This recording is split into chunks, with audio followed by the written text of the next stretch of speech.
दोस्तों नमस्कार। तो आज बात करते हैं फिर से हम वही बातें जो हमारे रिसर्च स्कॉलर दिन रात फेस करते हैं, वही समस्याएं जो हमारे सामने हमेशा खड़ी दिखाई देती हैं।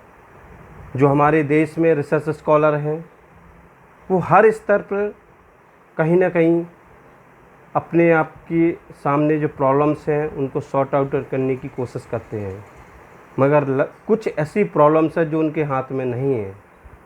जैसे कि आप फेलोशिप की बात करें या पब्लिकेशन की बात करें या आप जो स्टूडेंट इक्विपमेंट की बात करें, बहुत सारी ऐसी छोटी छोटी समस्याएं हैं। क्योंकि हम कई बार क्या होते हैं कि छोटी छोटी समस्याओं को इग्नोर करते हैं, चाहे हम हो, चाहे गवर्नमेंट हो, चाहे कोई भी हो।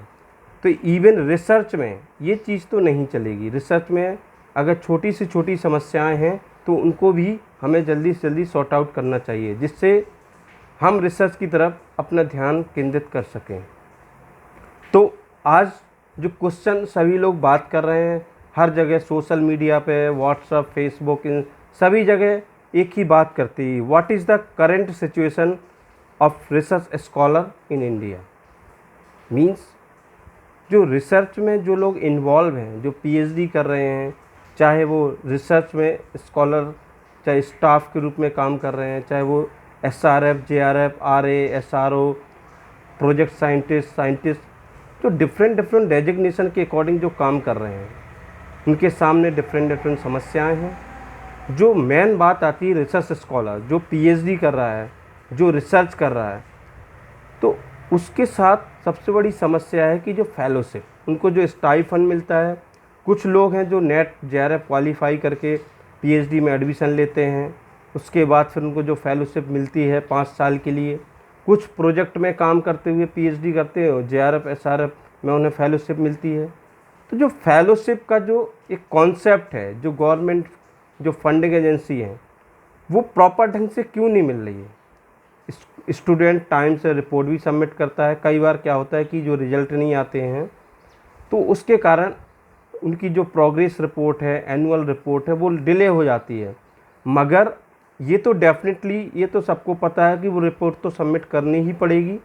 तो जो फेलोशिप है वो उस तरीके से नहीं रुकनी चाहिए। अगर स्टूडेंट को कंटिन्यूअस फेलोशिप मिलती रहे तो डेफिनेटली स्टूडेंट का जो माइंड है, जो रिसर्च का जो उसका रिसर्च की तरफ से जो भटकाव होता है कि भाई उसे महीने में फेलोशिप नहीं मिल रही, तो वो सोचता है अरे यार अभी कैसे होगा, आगे अगले महीने कैसे जो डेली यूजेस खर्च हैं उसको कैसे मेंटेन करेंगे।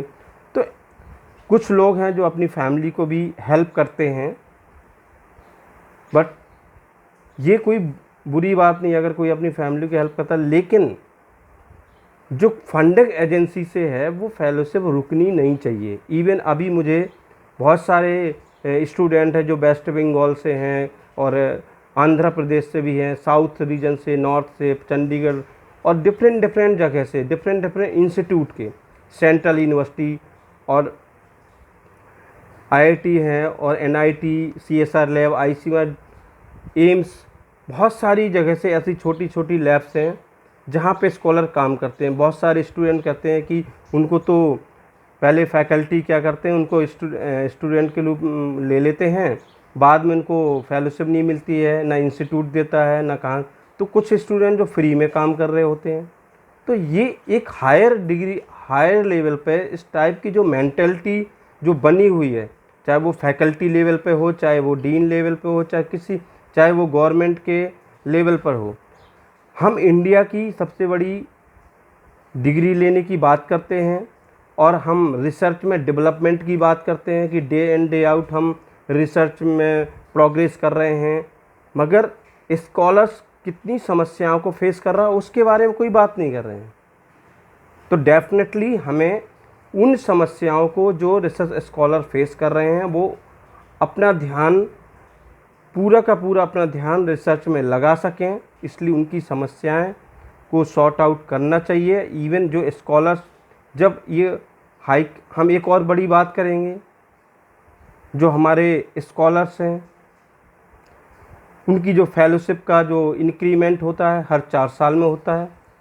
इवन कब होता है, आप अगर देखें 2008 से देखें तो हमारे स्कॉलर्स जो हमारे सीनियर्स रहे हैं और जो अभी जूनियर्स भी आ रहे हैं, उनको ये इस समस्या का सामना ना करना पड़े अगर हमारे गवर्नमेंट के जो साइंटिफिक रिप्रेजेंटेटिव हैं वो समझ जाएं कि रिसर्च स्कॉलर्स को कैसे आगे बढ़ाना है, कैसे डेवलपमेंट उनका करना है, तो मे भी एक बहुत बड़ा इनिशिएट रहेगा 2008 में, उसके बाद 2012 में, फिर 2014 में, और इवन अभी 2018 में भी हर 4 साल में स्कॉलर्स को सड़कों पे उतरना पड़ता है, उनको रोड पे आना पड़ता है कि हमारी फेलोशिप बढ़ाओ, हमारी फेलोशिप का इंक्रीमेंट। ऐसा क्यों? जो स्कॉलर्स लैब में काम कर रहे हैं वो लैब छोड़कर वो रोड पे जा रहे हैं, गवर्नमेंट से डिमांड कर रहे हैं, इवन गवर्नमेंट सुन भी नहीं रही है। इवन जो हमारे साइंटिफिक रिप्रेजेंटेटिव हैं, जो रिप्रेजेंटेशन दे रहे हैं साइंस का, गवर्नमेंट को बता रहे हैं कि किस प्रकार से रिसर्च हो रही है, उसका डाटा क्या है, ये सब बताते हैं, लेकिन उनको ये बताने का टाइम नहीं है कि स्कॉलर्स की फेलोशिप कितनी है या उनको कितनी मिलनी चाहिए। 4 साल हो जाते हैं, फिर स्कॉलर्स मूवमेंट करते हैं, पूरा नेशन वाइड मूवमेंट होता है, हर इंस्टीट्यूट के लड़के अपनी अपनी जगह पे प्रोटेस्ट करते हैं। तो इवन एक तरीका ये क्या है, मजाक है। स्कॉलर्स को जहाँ रिसर्च में ध्यान देना चाहिए वो रोड पे घूम रहा है। तो इस टाइप की जो मेंटलिटी सामने आती है, ये नहीं होना चाहिए। गवर्नमेंट को हमेशा प्रोएक्टिवली सपोर्ट करना चाहिए रिसर्च स्कॉलर का, तभी स्कॉलर्स आगे डेवलप कर पाएंगे और रिसर्च भी हमारी डेवलप करेगी, जो हमारे देश और नेशन के लिए एक बहुत बड़ी मिसाइल बन सकेगी। इवन हमारे पास बहुत बड़े बड़े एग्जाम्पल हैं, चाहे हम आइडियल के रूप में कहें, जो हमारे फॉर्मर प्रेसिडेंट अब्दुल कलाम जी, जो मिसाइल मैन के नाम से जाने जाते हैं, उन्होंने देश के लिए उन्होंने बहुत बड़ा योगदान दिया है। लेकिन आज रिसर्च स्कॉलर का जो माइंड है वो न्यू इनोवेटिव रिसर्च करने के लिए तैयार है, मगर एक और बात बीच में आती है कि ना तो उसको स्वच्छ और स्वस्थ वातावरण भी नहीं मिल रहा है, इवन लैब के स्तर पे भी बहुत सारी पॉलिटिक्स चलती है। मुझे जो सुनने में आया है और जो स्कॉलर्स बताते हैं कि स्कॉलर्स एक छोटे से लेवल पे पॉलिटिक्स चलती है, गाइड के लेवल पे और लैब के लेवल पे, इस टाइप की जो बैड मेंटलिटी है जो रिसर्च को स्पॉइल कर रही है, ये बहुत ही गंदी बात है। इस मेंटलिटी को हमें हटाना चाहिए, स्कॉलर्स को पूरी फ्रीडम मिलना चाहिए और उसको एक स्वच्छ और स्वस्थ वातावरण, हेल्दी इन्वायरमेंट मिलना चाहिए, जिससे वो रिसर्च के बारे में सोच सके, हर टाइम उसके बारे में ध्यान कर सके। और जो हमारे जिसके अंडर में स्टूडेंट पीएचडी कर रहे होते हैं, रिसर्च में काम कर रहे होते हैं, उन फैकल्टी और उन गाइड के साथ एक फ्रेंडली इन्वायरमेंट होना चाहिए। अंडर प्रेशर वाला इन्वायरमेंट नहीं होना चाहिए कि अरे यार गाइड आ जाएगा, ये हो जाएगा, वो हो जाएगा। तो इस टाइप की बातें नहीं होनी चाहिए। उनके बीच में एक हेल्दी डिस्कशन होना चाहिए, और ये हेल्दी डिस्कशन कहीं ना कहीं देश के लिए और इस समाज के लिए कुछ नया आउटपुट ज़रूर देगा। और जब रिसर्च में इस टाइप का हेल्दी और वेल्दी, स्वस्थ और स्वच्छ वातावरण होगा, ये मेरा दावा है कि डेफिनेटली हमारे देश के जो रिसर्च स्कॉलर हैं वो हमेशा नेशन के लिए कुछ ना कुछ ऐसा इनोवेटिव रिसर्च करेंगे और आगे भी करते रहेंगे। जैसा कि आप देख रहे हैं कि अभी कोविड-19 में भी हमारे देश के रिसर्च स्कॉलर लगातार इसमें काम में लगे हैं, लेकिन अभी फ़िलहाल इसके बारे में कुछ कमेंट नहीं करूँगा, क्योंकि इसमें लोग कंटिन्यूअस रिसर्च कर रहे हैं। एक न्यू तरीके का वायरस है जो आया है, इसके बारे में पूरी रिसर्च कर रहे हैं, पर डेफिनेटली इसके बारे में कुछ ना कुछ रिजल्ट ज़रूर आएगा और आगे फ्यूचर में इसका समाधान ज़रूर होगा। तो मेरा सभी रिसर्च स्कॉलर और गवर्नमेंट से अपील है कि हमारे देश के रिसर्च स्कॉलर्स को एक हेल्दी और स्वच्छ प्रॉस्पेरियस वातावरण मिलना चाहिए, जिससे वो अपना ध्यान रिसर्च में केंद्रित कर सकें और देश के लिए कुछ नया आयाम खड़ा करें, कुछ नए इनोवेटिव रिसर्च करें। इसी के साथ में आप सभी के साथ ये बात शेयर करना चाहता था। और मैं चाहता हूँ कि मैं भी आगे हमारे जूनियर्स आएँ और गवर्नमेंट ऐसे स्टेप उठाए जिससे कि हम उन लोगों को ये प्रॉब्लम ना आए कि हर 4 साल में उनको फेलोशिप के लिए सड़कों पर ना उतरना पड़े। तो थैंक यू दोस्तों, आप लोग इस चीज़ को सोचिए। आपके सामने एक क्वेश्चन है कि कैसे इस समस्या से हटा जाए, इस समस्या का समाधान निकाला जाए।